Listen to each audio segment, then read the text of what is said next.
What's going on, YouTube? This is going to be my review of the Tethrd Mantis saddle and a short preview of the Predator platform along with the accessories that arrived with it. I'm not going to do an unboxing review. As you can see now, I've got it laid out, and as you can see, there's the Tethrd logo on the back. It's got this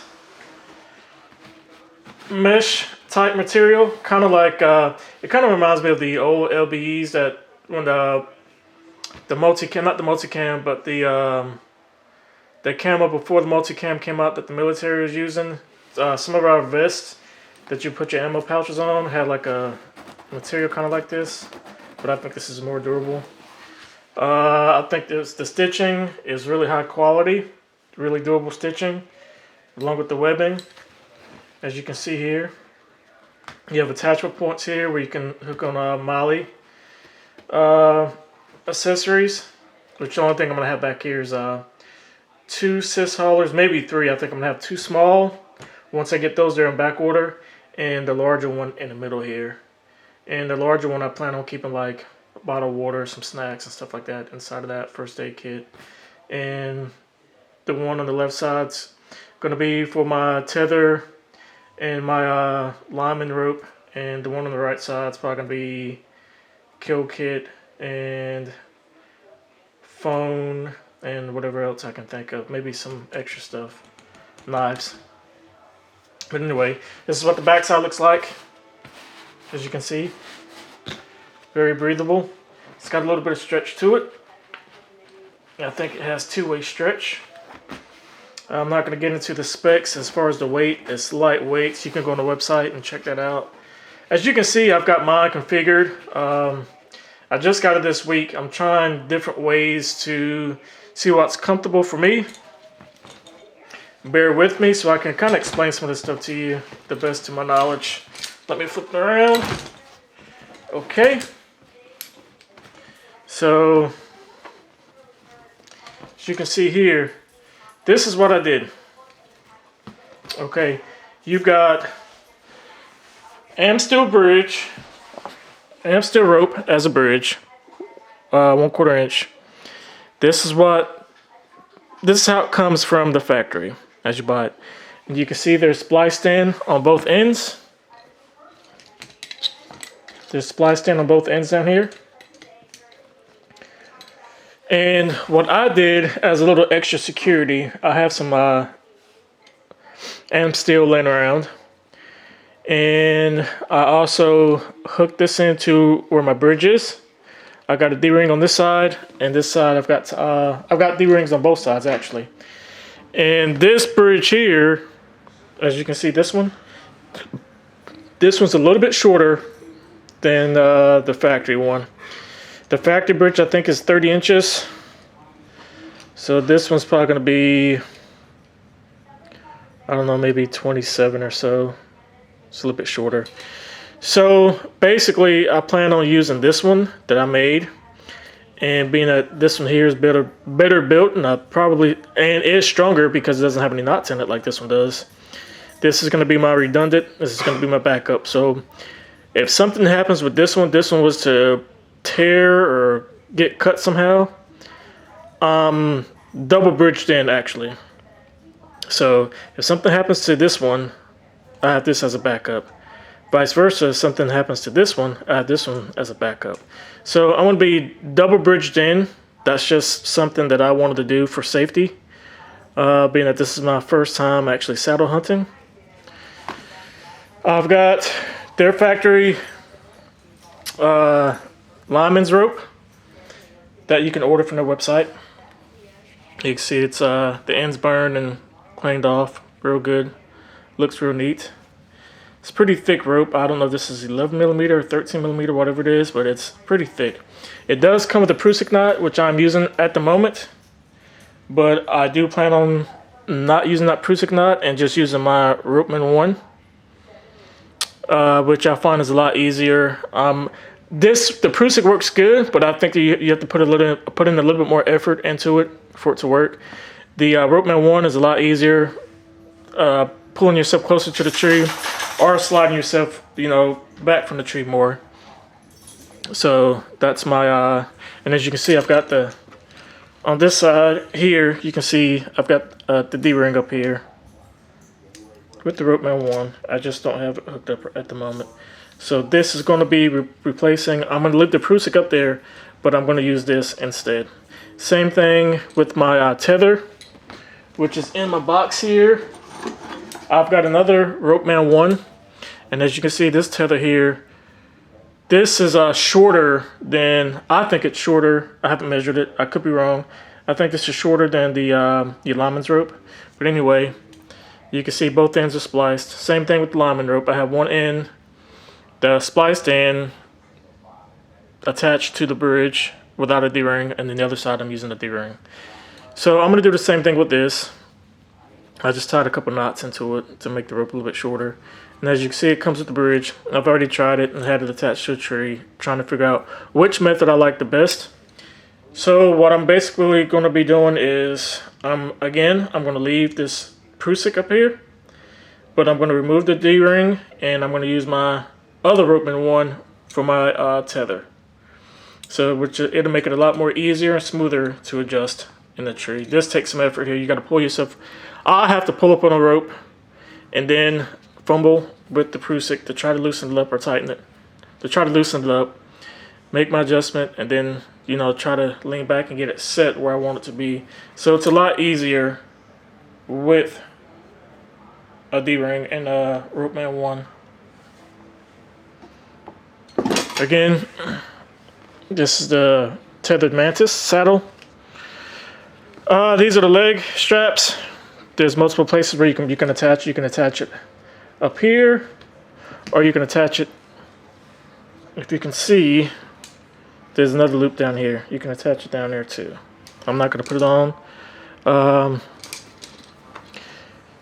It doesn't really matter which way. I don't think that you have the leg straps. I don't think it matters which way you have them. They can go either way. But it just depends on where you want to attach them, either lower on the thigh or up on the waist, which I have mine up on the waist. I haven't tried down on the leg portion yet. And I've got the assist right here. That's what I call them right here, the adjustments here. So this is not hooked in where it's supposed to be. I think I'm gonna have to flip these around because I think it's supposed to go this end up top, if I'm not mistaken. Or do I have it the right way? Actually, I've got it the right way. I just don't have this part here clipped in down there to make the adjustment. So this gives you more cupping. So if you want more of a cup when you're sitting in your saddle, when you're leaning back, you just pull on this right here. If you want less of a cup, you can adjust this, slide this out.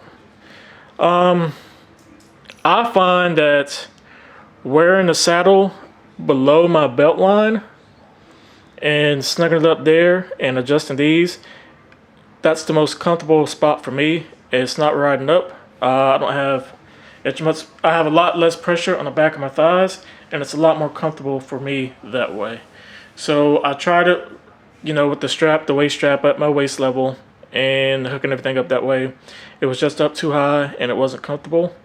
So I slid it down below my belt line, adjusted my waist strap and my leg straps, and I got them comfortable to where it's a nice fit and where I'm not going to come out of the saddle.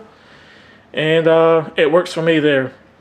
It really is hard to come out the saddle. I did lean upside down to see if I could fall out, which I was only, maybe a foot above the ground when I was leaning upside down. But I think it's impossible unless you just unbuckle yourself and forget to attach the buckle system again, or something just crazy happens.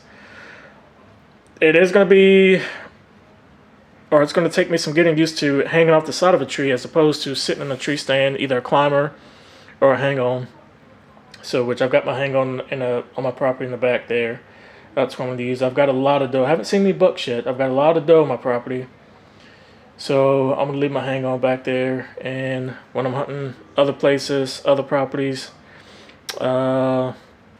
public game land, I'm just taking my saddle and my accessories. It's just so much easier, and climbing sticks, so much easier and quicker to get it in a tree. Right now, I'm using the Hawk Helium climbing sticks. I've got 4. I'm not doing any modifications to them. Only thing I might do is change out the button there where the rope the attachment goes around to a Versa button from Lone Wolf. I might change that out. I'm not sure yet. I'm gonna see how these work.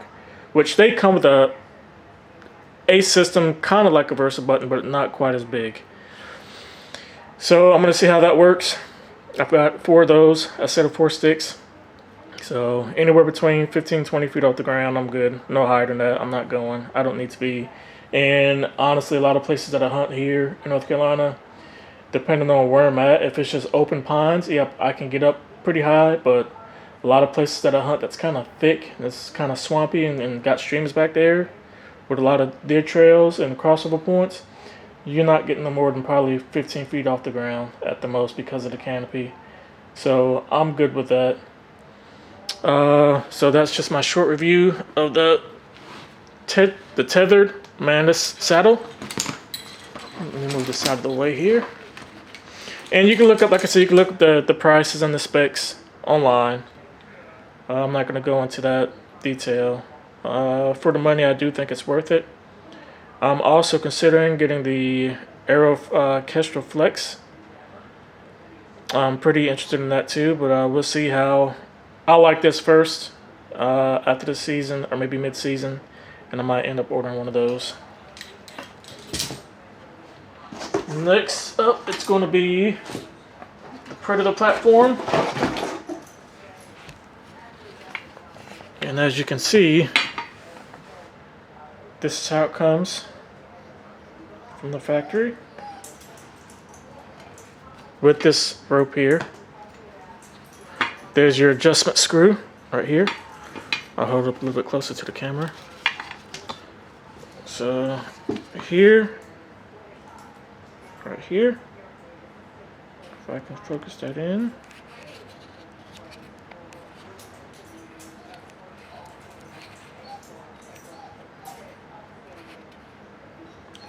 So right here is your adjustment screw. So if you're on a tree you're not level, you can screw that in and out to get your platform level. So the platform itself, this is the platform itself.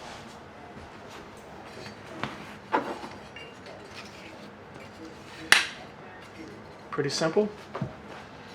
So you can see, I think it's like 7 inches wide, 11 inches long, 11 and a half. Don't quote me on that. Again, the measurements, specs are on Tethrd Nation website. You do have 2, I think these are plastic rubber bushings. There's no squeak on this at all. You do get that clanging right there. That's just from this beam right here, this part of the platform, making contact with your adjustment screw.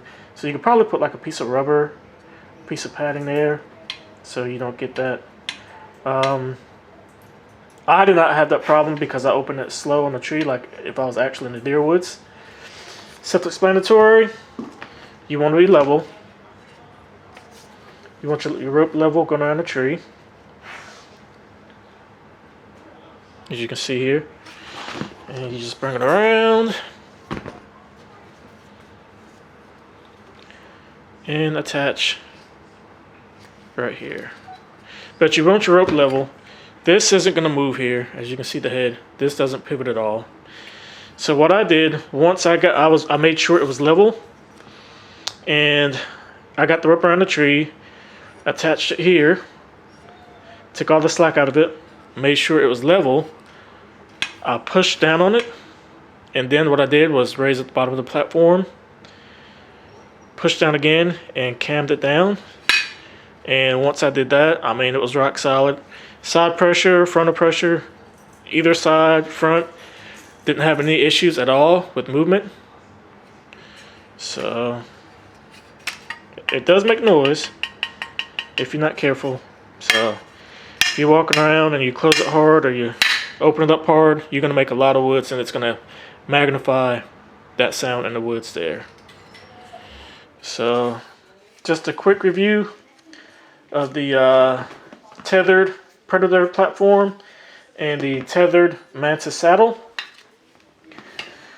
When the weather clears up, I will get out and do a short demonstration on one of the trees here in the backyard.